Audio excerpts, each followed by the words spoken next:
So yun guys, no, bali panibagong vlog na naman tayo ngayong araw at sa video ito, ituturo ko sa inyo no, kung paano nga ba kumuha ng postal ID ngayong 2026 sa PhilPost. So paano yun? Simulan ka natin pagkatapos ng intro na to.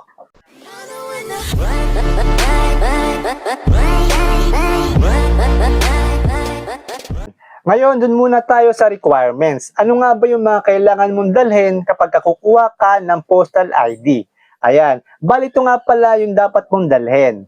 Nakalagay dyan, for new application, kailangan mo magdala ng number 1, proof of identity. Bring the original copy and 1 photocopy of the following documents. Submit any one of the following.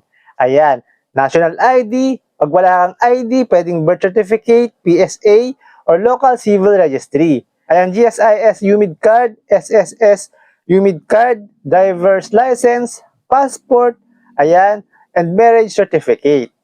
But sa proof of identity, no, isa lang doon yung kailangan mong dalhin. Ayan, kailangan mong i-photocopy, tapos yung original dapat dala-dala mo rin. Hindi mo kailangan dalhin lahat ng nasa listahan. Isa lang yung kailangan mong dalhin. Mamimili ka lang doon sa listahan kung ano yung available or kung ano yung meron ka. Nakalagay naman doon, no, kung wala kang ID, pwedeng birth certificate.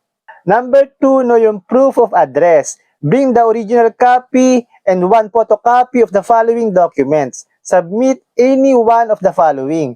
Ayan, barangay clearance or barangay ID, certified true copy of lease, certified true copy of title issued by LRA, certified true copy of real estate tax receipt, bank statement, credit card statement, school billing, utility bills. Sa utility bills, pwede yung cable, electric, internet, landline, telephone, and water bills. Ayan, bali sa proof of address, no, kailangan mo lang magdala ng isa.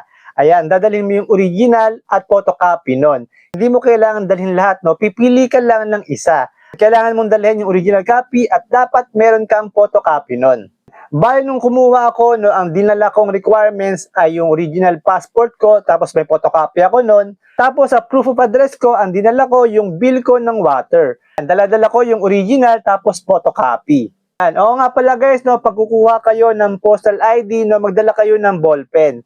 Kasi minsan, no, pagka maraming kumukuha, maubusan kayo ng ballpen doon sa office nila, mas maganda na meron kayong sariling ballpen na dala para less hassle na rin, no, at mabilis yung proseso. Ngayon, tapos na tayo sa requirements, no. Ngayon, kapag ka nasa PhilPost ka na, no, para kumuha ng postal ID, kailangan mo muna mag-fill up ng form. Yung form na kailangan mong fill upan, ganito. Ayan, bali yan yung itsura ng form na kailangan mong fill upan. Yung may mga part na may check, yan lang yung kailangan mong fill upan. Tapos kapag ka na-fill upan mo na yung form, ibibigay mo na ngayon dun sa staff, ayan, kasama ng requirements, tapos i-check nila yon, no, kung tama ba at kumpleto yung dala-dala mong requirements.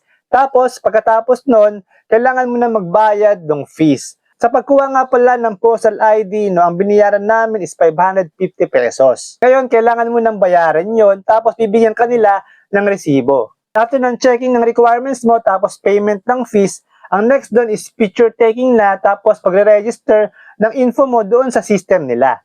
Bali, ibibigay mo lang yung form na pinilapan mo, tapos yung requirements mo doon sa staff, tapos i-register na yon sa system nila, sa portal nila, na kailangan para ma-generate yung ID mo. After nun, no, picture taking. Kailangan kang picturean doon, syempre, para doon sa ID mo.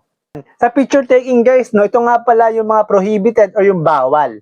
Bawal yung contact lens, sleeveless, eyeglasses, tapos accessories tulad ng earrings, necklace, headband, false eyelashes. Bali yun yung mga bawal, no, kapag ka sa picture taking.